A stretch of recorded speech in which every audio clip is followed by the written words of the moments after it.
Welcome to the IREL podcast.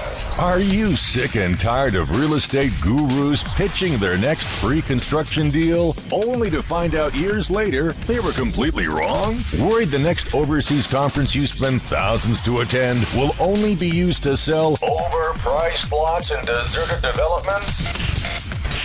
Join thousands of other international real estate seekers who are looking for their place in paradise without the sales pitch. Straight from your host, Taylor White. Hey, podcast listener. Welcome to the Overseas Property Insider Podcast. I'm your host, Taylor White. I am proud to say this episode is brought to your earbuds courtesy of my friends at Travefy. A free and easy group travel planner, Travefy is a free web app that makes it simple and fun to plan trips with friends and groups. With Travefy, you can keep everyone on the same page, find amazing places to stay, and never get stuck with the bill. It's easy trip planning with less hassle. Head on over to irelpodcast.com/Travefy for more details. We are travel hacking today when I sit down and speak with Drew Macomber from the Travelers Free headquarters, currently based in Phuket, Thailand, on a mistake airfare that Drew and his wife picked up for a fraction of the retail price. What does this have to do with real estate, you ask? Well, if you're going to be traveling overseas to check out some new destinations or meet up with real estate agents in Costa Rica or Spain or the Philippines, you certainly don't want to spend all of your hard-earned dollars overpaying for the flight to get there or the hotel stay once you are there, or get dinged with unnecessary charges on your credit card. As a matter of fact, once you hear from Drew about how you can rack up hundreds of thousands of free airline miles, free hotel stays, and credit cards that literally pay you to sign up, you will wonder why we haven't heard about these strategies sooner. That's it for me. Let's join Drew from Phuket, Thailand, and Travelers Free headquarters. Drew, what's going on, buddy? It's Taylor White. I'm excited to have you on the podcast straight from the Travel is Free headquarters so we can get to know you personally. Tell us a little bit more about yourself. Yeah, I'm a full-time traveler, kind of say I'm a full-time travel hacker. I live out of hotels and write about travel hacking tricks, which we'll talk about. And my website is travelisfree.com. My wife and I run that, and this is what we do full-time. I'm here in Phuket, Thailand, doing that. Drew, I'm jealous. You're in Phuket, Thailand, and just like we talked about before in our little pre-call talk, and I know that my podcast remix guy is in Chiang Mai, Thailand, but Thailand's under a little martial law, and I wanted to get your thoughts on that. Yeah, well, it's kind of funny because I knew they had martial law, but I didn't realize it was a coup. Well, no one realized that until a few hours ago, and I got a slip under my door that said there's a curfew from 10 p.m. to 5 a.m. And I'm sure if you're in Bangkok, where this is all happening, there really is a curfew. But if you look out the window of the hotel, there's no one slowing down. So, I really hope that it slows down or that they can come to an agreement for everyone's sake. But I'm not too worried about it. I love it, Drew. I'm a big fan of travel hacking, and your website at travelisfree.com is a great resource. But tell us a little bit more about yourself professionally. Well, right now I am a full-time traveler. I write full-time. Most of my writing is on travelisfree.com. My wife and I have been traveling for 3 years now. So before that, I did random things, tried to do marketing. But now I'm just into travel. I write mostly about travel hacking. So, Drew, we're going to deep dive into travel hacking tips and strategies that you deal with on a daily basis and what has you coming from Phuket, Thailand right now. And it's because of something that you said earlier called a mistake airfare. So, Drew, why don't we start there? What's a mistake fare? A mistake fare is exactly what it sounds like. It can be that someone didn't price the ticket correctly, or that somehow the site you're booking on doesn't translate the price correctly. But it's actually funny. Today I booked an airfare, and to give an example, I'm flying for $150 cash. I'm going to be flying from New York to Milan and then to Prague, and then I'm going to be going to Hong Kong. And the whole ticket is $150. And that's just a price that's here for a little bit of time, and someone will correct it and it will be gone. But in the travel hacking community, it kind of spreads word of mouth. And I got in on that ticket for $150. And ironically, I'm at a 4-star hotel in Phuket, and we're paying $26 a night for the two of us. Or a friend is here alone and he's paying $13 a night. Wait, Drew, that's crazy. Tell me again how much the airfare costs and then where you're going. Yeah, so the airfare, it's a mistake fare. Right. It's all cash. I earn miles from it. It's $150 from New York to Milan and then Prague. And I've never been to Prague, so that will be a great chance to check that out. And then to Hong Kong. And it's $150. That's a pretty good deal, huh? Drew, I think that's a fantastic deal. And it leads to a follow-up question on that of how did you find out about it? Yeah, well, in this case, it's word of mouth. After we hang up, I'll have to show you the fare. Maybe it's still alive. But these things go very quickly. So in general, we try to lower the attention by keeping it offline. We keep it word of mouth. I mean, I'll probably post this on Twitter or Facebook after this. So a lot of my followers get in on the same deals that I find. But what actually happened is someone emailed me, a couple people emailed me and told me, did you get in on this fare? And sent a link to a forum that already had hundreds of posts, and some of it's in code. But anyways, it's just kind of word of mouth. And, I try to share it publicly, but definitely off the blog. So then, Drew, it sounds like it's one of those fares where someone was booking it, and then the fare was just a really, really cheap price, obviously. So then they told someone, and then it caught on. Exactly. Yeah. And you know what? I've already emailed like 10 of my friends and a couple family members to ask if they wanted to join. And, just a few months ago, I was actually in Milan on a mistake fare earlier. And I have millions of miles personally, but a lot of my friends aren't into it or whatever. So it was easy for me to say, here's a ticket to Italy, round trip for, $100 or whatever. Do you want to go? And that's exactly how it spreads. And then some of those people tell their family. And I mean, these things blow up. And once the airline realizes it, it's down. And these things can go so quickly that while I'm looking, I can be one of the first to know. And while I'm looking, it's gone. So then, Drew, I wanted to touch on another great strategy of building up airline miles, and that's by credit card signups and getting a bonus. And it sounds like if you have at least 1 million miles that you probably utilize this strategy. Can you tell us more about that? Yeah, this is what actually got me into travel hacking. I wanted to travel the world with my wife, and I knew I was going to propose at least, and I didn't really have the funds to do it. And I heard about signing up for credit cards to earn miles. And from the time I heard that you could do that, 6 months later, I had about 1.5 million miles for the two of us. 1.5 million? Yeah, and that's enough to fly a round trip to Europe.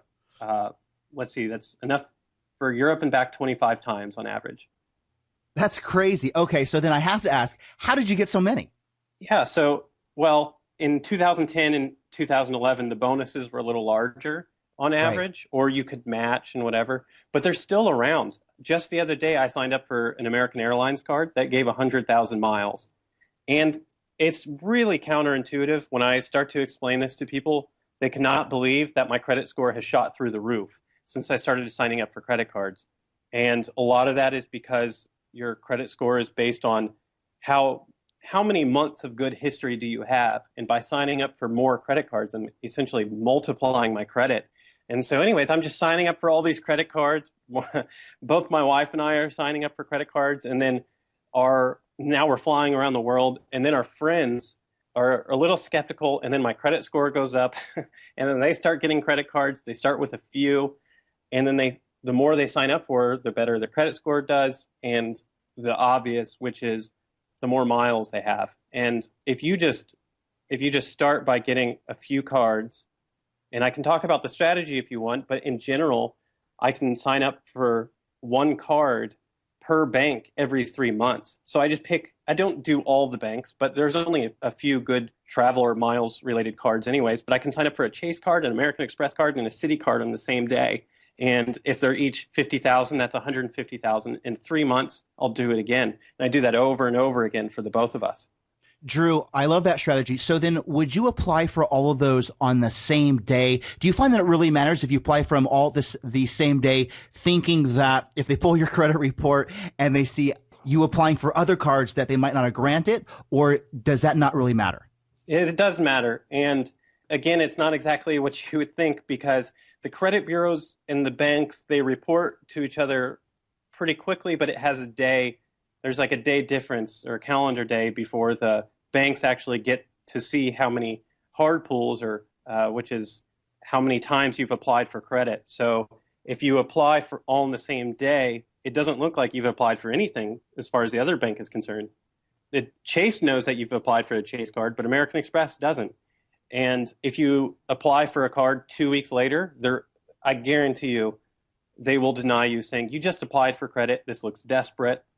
You don't need it. If you wait 30 days, and I used to do this every 30 days. I just went all in, I guess, when I first found out, but I would apply for cards every 30 days, and that works. However, I've gone to a 3-month strategy purely because I started to get declines from a few banks just because they would say, you have a lot of new accounts open.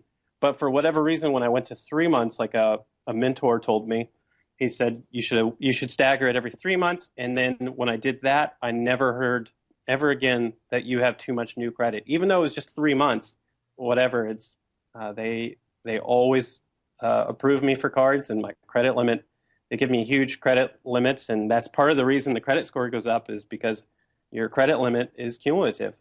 But anyways, yeah, every 3 months and on the same day. So Drew, talk to me. Someone's listening to this podcast right now. They love the idea. Maybe name a couple of great cards that someone can get started with right now.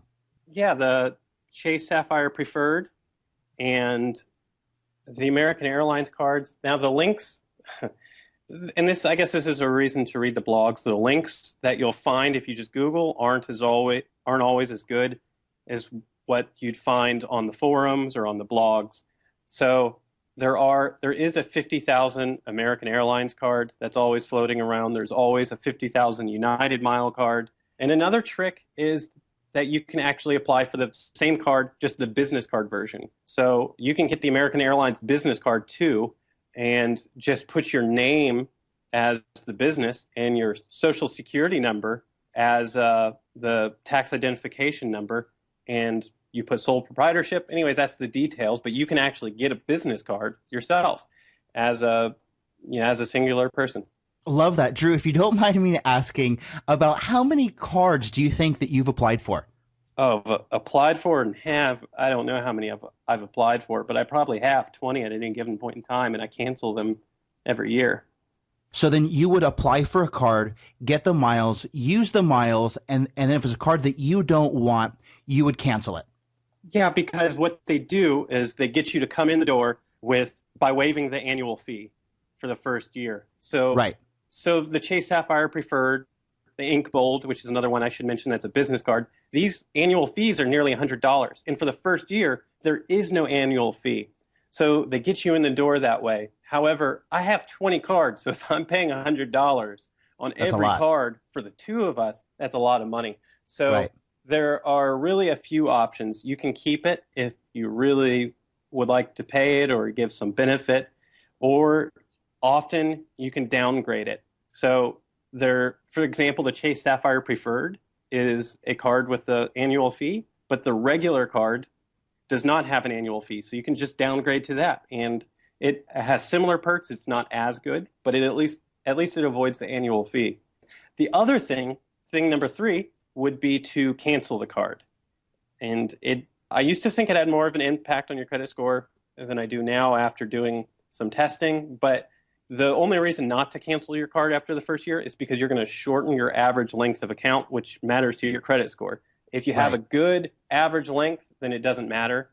And the fourth thing that you can do is just when you call to cancel, a lot of times they'll give you a retention bonus or if you've been using the card, at least they'll value that you're using the card because the bank earns a percentage on everything you spend. So if they see they're making money on you, they'll tell you, maybe we'll waive the annual fee. So you can kind of bank on that, or, who knows, you can hope that it happens. And then if it doesn't, then just cancel. Yeah, what I was going to say as a follow-up is it never hurts to call the credit card company and just ask.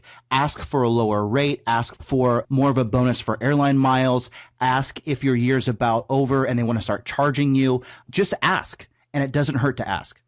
Yeah, that's exactly right. And for a long time, I didn't know a lot of these cards could be downgraded. So I was just canceling them. And again, I'm not too worried about it, but I do want to keep my average length of account as old as I can for my credit score. And so once I knew to start asking, I would ask, can I downgrade this card? And a lot of times they don't know, but they put me on hold and come back and send me a different version of the card. So, Drew, we all have to stay someplace when we travel. And I know that you know some great hacks with best rate guarantees at hotels. Can you share some of those with us? Yeah, and this is about as simple as it gets in theory. The idea is that Intercontinental and Choice hotels, at least, they offer a best rate guarantee, which means if you find a lower rate on a different site, like Expedia or whatever, it's a bookable rate that's lower than what you booked on their site, the night is free. That's the policy of Intercontinental and Choice, that if you find a lower rate, then your first night is free. So what I do is I book one night stays. I actually go searching on sites like Kayak or Trivago or Hipmunk. And when I see that there's a lower rate on Expedia, then I go back to Intercontinental and then I book and then fill out the claim form. Now, it doesn't always work, so I make sure that I book a cancelable, a fully refundable rate. So if they decline and say I didn't realize, yada, yada, yada, they try to get out of it, I can still cancel. But doing this, I've stayed at the Intercontinental San Juan, Puerto Rico, the Intercontinental Budapest, the Intercontinental in Dusseldorf, and like the Dusseldorf hotel was probably like $400 a night, $500 for the room I was staying in. So anyways, that's a completely free room just by looking and filling out a form. It doesn't always happen especially with Intercontinental and Choice. Other hotels like Marriott that just offer 25% off, they're easier to get. One that is easy to get that could be a free night is Hilton. For example, when I was in Bucharest, the hotel, the DoubleTree was $50 a night. And the Hilton best rate guarantee policy is that if you find a lower rate, you get $50 off your stay. So at least for one night, I had a completely free stay. And again, I'm not using points. I'm not using cash. It's just completely free. And all I did was fill out a form. So then, Drew, can you talk about some of the sites that you might recommend? Would you go to the hotel site itself, or would you go to a site like Priceline or Expedia or that kind of thing? So I keep one tab on my browser on Intercontinental or Choice or Hilton. And then the other tab I would keep on an aggregator that searches a number of sites like Hipmunk, like Kayak. I think Hotels Combined. There's a site called Trivago. And so these sites are searching a ton of other sites. And so I know what the price is on one tab that Intercontinental says that I can book with them at. And then it just scans and I look and I see if there's one that's lower. And if there is, then I look and make sure the terms and conditions match. It's the same rate. They're both cancelable. And I have posts that outline, if you just search best rate guarantees on my site or on Google, hopefully, you'll find my master list of best rate guarantees. And I talk about the different terms and conditions that have to match. They can be a little stingy with that. Like I said, it's easier with Marriott or Hilton. But in general, I'm just looking at aggregators that search a ton of different booking sites. And then here's as a follow-up, what are some of the 2 or 3 hotels that you found that you can really use this strategy best on? It used to be Intercontinental. I mean, it's not like a specific hotel. The way it generally works, or the reason they do this, is because they want to price control. They want to make sure that they have the best price also, just because otherwise they're going to be paying like 15% or more to Expedia. So instead of paying someone to stay on top of these to make sure the price is always right, what they do is have their users, they give them a reward. And I think a free night at a hotel, especially an Intercontinental, is a huge reward. But for them, it's a very small price to pay to make sure that they have the best price. And so generally once you get the hotel, it's gone for a while, if that makes sense. So, once I got the Intercontinental Budapest claimed or the Intercontinental Vienna, it was gone. That rate was pulled from Expedia or whatever else I found it on. And so in general, it's just easier with Hilton or Marriott or one that doesn't give a free night, because Intercontinental and Choice are a little worried about being gamed. So you have to really know the rules a little bit better. So then, Drew, I know from searching on your site and from traveling quite a bit myself throughout Latin America as well as Southeast Asia, that a lot of the hotels have loyalty promotions that they do. Can you talk about some of your own personal hacks that you've used for the hotel loyalty promotions?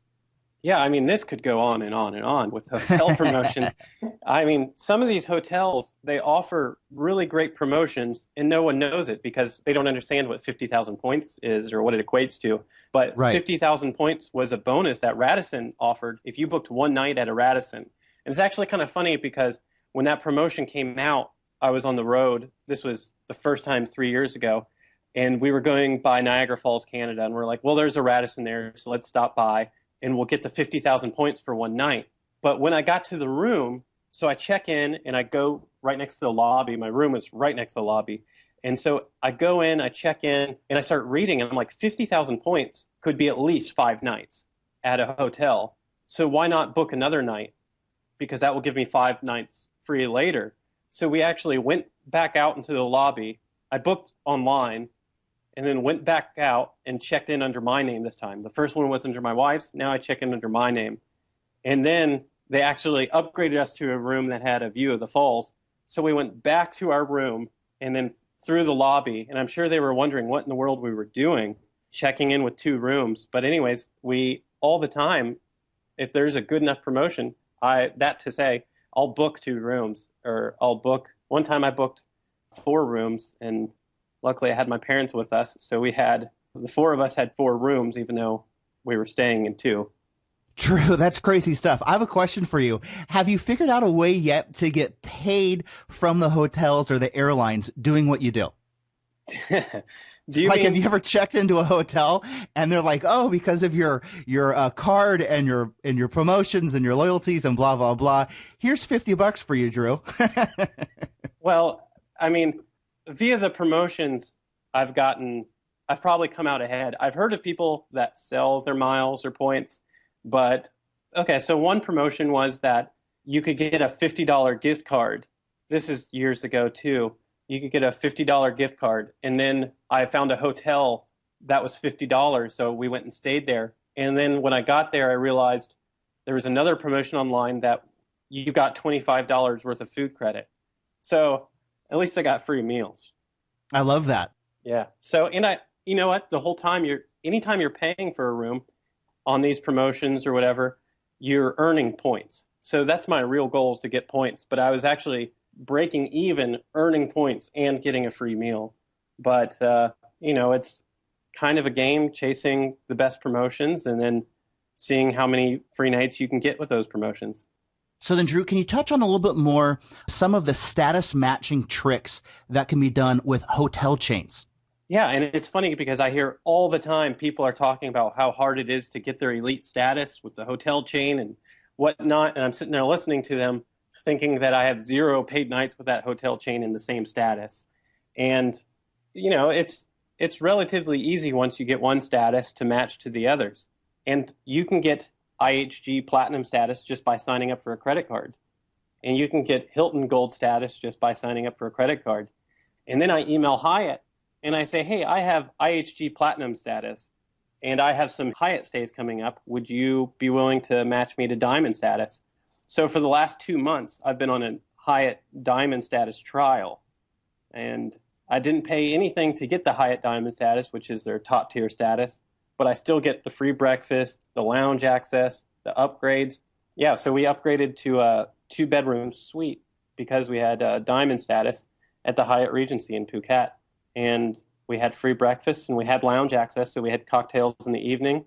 But we didn't really deserve any of it. And the funny thing is, while I'm on that trial, I should be taking a screenshot. I just realized this. I should take a screenshot right now of my Hyatt Diamond status. And then when that ends, I email Marriott or whoever, and I say, hey, I'm a Hyatt Diamond, and I'm going to be staying at your hotel for a little while. Do you have a status match program? Because I might be thinking about joining Marriott or whatever. So anyways, we run round and round matching statuses just to get the free perks. And you're earning more points if you are doing a paid stay, if you have status. So Drew, I'm curious. You were going to book a brand new trip for yourself and your wife, and you were going to walk through from step 1 to step 5 or step 6. You go to your computer, you sit down. What are your next steps so you can book this the best way that you can? Well, I generally start with a credit card. That's the easiest for a flight, is I just get a credit card. So I should mention this, I try to stick with only United miles and American airline miles, at least if I'm giving tips to beginners, because they don't pass on fuel surcharges. And a lot of people get frustrated when they have British Airway miles or Delta miles because they redeemed their miles for a free trip and then got tacked on another $500. So I would earn American airline miles or United miles with a credit card, depending on where I want to go. And then I would probably, I live out of hotels and I can do whatever I want. So I'd probably look at how many places I could route through on the way just to get more value out of my miles. So I would say, okay, I have United miles and I'm going to Asia. Where can I stop over that I want to go? Oh, I've never been to Prague. Maybe I can stop over on the way, as ridiculous as that sounds, on the way to Asia. For most mile programs like Air Canada and US Airways or United, when you're redeeming your miles, you can stop over somewhere for as long as you want. And you could stop over in Europe on the way to Asia. So that's one thing I would do. So I'd start with the credit cards. I'd look at how I'm going to get there. And there are award search tools. So like United.com, you can search for cash, or down in the bottom of the search engine, it says award travel. So you click award travel and you're seeing where you can go. And then I know the rules. So the second thing I would do is try to get a stopover someplace along the way. And that could be the basis of my round trip. That's really a 2-step process. Get a credit card, or maybe a 3-step, find awards and maybe find a stopover. And 3, book it, which could be as simple as putting it into the multi-destination search or just a round trip on United.com or calling it in. It's really, the agents know the rules. You don't have to know the rules, or they don't know the rules really, but that's to my advantage. But anyway, so you call and you feed them the information you want, and they use your miles using your account information to book your trip. And that's the 3-step process for an award booking or a free flight. It's really that simple if you have a good credit score. And then for hotels, maybe I would get a credit card for hotels. I would probably look for good promotions and try to do a couple paid stays to earn enough points to last me the whole trip. But that takes a little more ingenuity and paying attention to the promotions that are going on. So, but in general, that's all I do. I pay for a couple of hotels, and then I get a week of stays, and then I sign up for a credit card, and I get free flights. I love it, Drew. Crazy stuff. I would love to wrap up our call with some action steps, if we can, for people brand new to this. What are some final tips or strategies that you might want to recommend for someone listening, again, that's just completely brand new and not sure where to begin? Yeah, so the first thing I'd say is check your credit score. If you're an American, you can get a fair number of cards if you have a credit score over 700. And 700 or 720 is considered excellent. And really, you're not, once you have excellent credit, maybe you would know this better than me. I don't think you're going to get a better loan. You're not going to get a better mortgage if you're 790 instead of 780. But anyways, you can go to creditkarma.com. It's one of the places to get a free credit score, is creditkarma.com or Credit Sesame. And those are proxy credit scores. So they're using your credit information to determine what your credit score would be, or you can just pay for the free trial on Experian. Anyway, so know your credit score. That would be number one. Number two is, if you're going to sign up for credit cards, try to get Chase points because they transfer to United, or American airline miles because United and American, they don't have fuel surcharges when you're using your miles. I'll mention one exception, which is when you use your American airline miles on British Airways. But other than that, try to get Chase points or United miles, which could be the same thing, or American airline miles. And B, 2B of that would be to generally look for credit cards that are over 50,000 miles. And they are out there.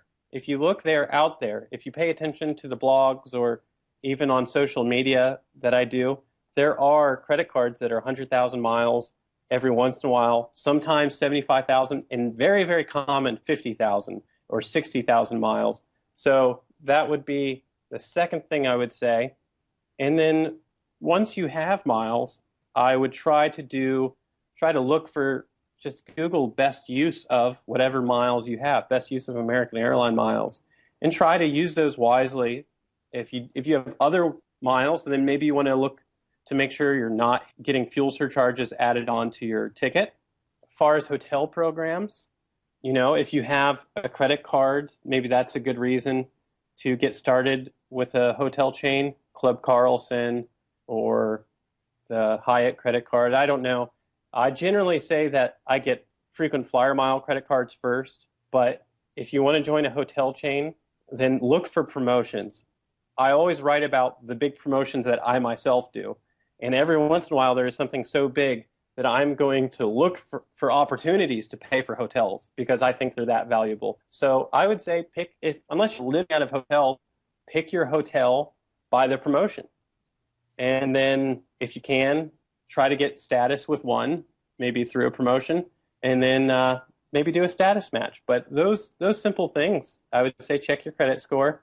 Always stick for miles. Stick with credit card bonuses that are over 50,000 miles. And 3, just look for big hotel promotions. And I guarantee you that if you wait long enough, or that you're in this long enough, that you'll see promotions like the 50,000 points, the 50,000 Radisson points, where I said, this is worth 5 nights. And then by one cheap stay, like my family and I at a hotel in Houston that was $40, $50 a night, I racked up enough points for what ended up being about a month of stays. So those would be the things I would say to stay smart about. Drew, I love it. Fantastic travel hacking tips and strategies. What are the best ways to follow and connect with you? Yeah, so, I love it when people who read the blog, travelisfree.com, I love it when people comment. It's a great way for me to get feedback on the post. And also, if you have a question and you comment, I have your email information because that's required to comment. On Twitter, I'm TravelisFree, and on Facebook, it's also facebook.com/TravelisFree. Awesome, Drew. Love to talk about travel hacking tips and strategies, and I hope that we can do it again sometime soon. Yeah, thanks so much for having me on, man. Awesome stuff, and I really want to thank Drew once again for coming on the show and breaking down travel hacking tips he and his wife are using to stay in amazing hotels, travel the world on discount airline tickets, and racking up literally millions of miles with credit card signups. You can head on over to our site for complete show notes, easy ways to follow Drew, and more information about his fantastic business at Travel is Free. And don't forget, Travify is a free web app that makes it simple and fun to plan trips with friends and groups. With Travify, you can keep everyone on the same page, find amazing places to stay, and never get stuck with the bill. It's easy trip planning with less hassle. And as a free web app, your cost is, well, zero. Head on over to irelpodcast.com/Travify for more details. You have been listening to the IREL Podcast with Taylor White. Be sure to hit up IRELpodcast.com for more. That's IRELpodcast.com. Thanks for listening.